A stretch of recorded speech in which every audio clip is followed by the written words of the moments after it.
آمن 2024. هو هذا التمرين جاء يعني لاحق لصدور الأمر الرئاسي في أبريل 2024 لطالما انتظرناه، وهو الإطار القانوني يعني الوطني الذي جاء تكريسا لما كان موجودا على مستوى النصوص والاتفاقات الدولية وحتى النصوص الوطنية لتوضيح الإطار القانوني لعملية البحث والإنقاذ البحريين.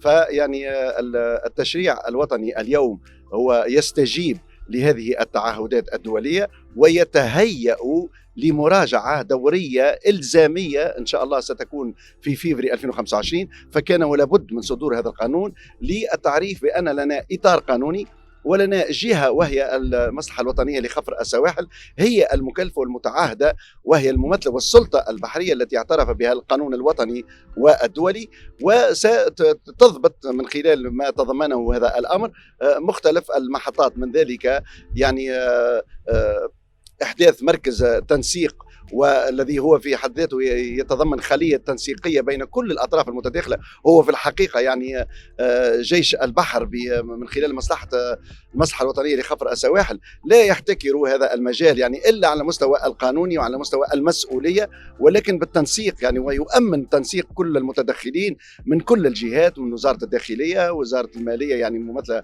في الديوانة، وزارة الفلاحة، وزارة النقل، كل الأطراف موجودة يعني هنا ونرحبوا بها. يعني هي اليوم تشاركنا في هذا اليوم يعني تتويج التمرين البحري.